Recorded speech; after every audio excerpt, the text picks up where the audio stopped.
Good morning. Yes, you can see what the development so far, at the news that has been playing around ever since the agenda started, and the devastation of the Fulani impact in the entire Southwest, that have formed a series of resistance from the east, talking about the Eastern Security Network, and of course, the IPOB resistance, massive resistance against Fulani invasion. All right from time, the Igbos have deep reservation and in anything that has to do with Fulanization, with anything that has to do with Fulani conquest, Islamic conquest, no matter how you're going to, because it's not like that in the Yoruba land. I'm talking about the Southwest, where the religion also is a factor that have led to continuous infiltration of the Kilani herdsmen in the southwestern Nigeria. We have seen it happen severally.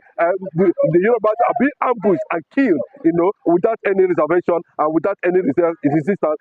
Simply because, some certain significant percentage of the Yorubas are Muslims, and of course, a little percentage of them, let me put it that way, if I do, the statistics might not be correct. But in this time, what we are looking at, in this context, what we are looking at, the destruction, of Fulani in the entire Southwest, the killing of Abiola, it is being championed also by the same people, so many of them could do that, that have paid the price of, that conquest, but in the East, I think the fear, and of course, is the beginning of their own wisdom in the entire Eastern Nigeria. Good morning, Nigeria. This is Don Olatunji from the media channel. Kindly subscribe, on notifications, like, comment, and share to others. Kindly subscribe, on notifications, comment, like, and share to others. Here with me is Mr. Navy. Now, going to dissect the Fulani invasion of the Southwest. And the question is, can that same thing be replicated in the Southeast? So, Mr. Chinedu, what do you think about the Fulani invasion, like you said earlier, in the Southwest? We've seen farmers being killed. We've seen farms being destroyed. And it seems that the government cannot do anything about it. What can you say?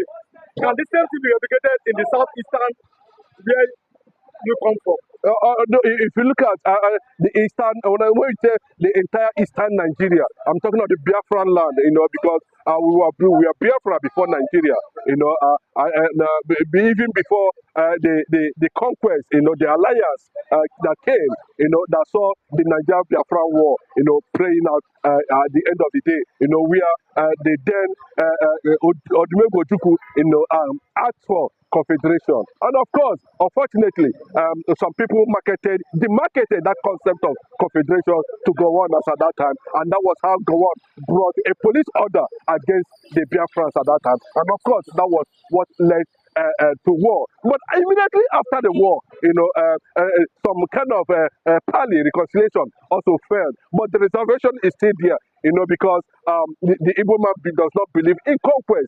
In Igbo land, we say, Ebebere, Ugobere, in case he be let him not die, but let him show the bed where he will perch. That's Igbo man culture. If you said, I'm not going to be here, please, you're not the owner of this world. You're not the owner.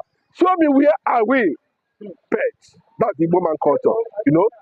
Continuity. And that is why, you see, massive percentage of Igbos are spread all over the world, because they believe, that nobody owns this world and every human being has right of existence in any place, in anywhere, But geographically, we have an identity, and that identity is what we are contesting for, and that is what we are saying, that we are Biafrans and our language is Igbo, and nobody's going to contest that. You understand?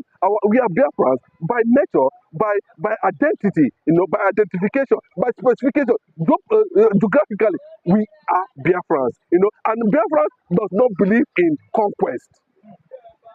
But unfortunately, the Fulanis, the Northerners, let me say, believe, in conquest. And that's why Obasanjo said it some time ago that the Fulanis are not the Nigerians. They are invaders.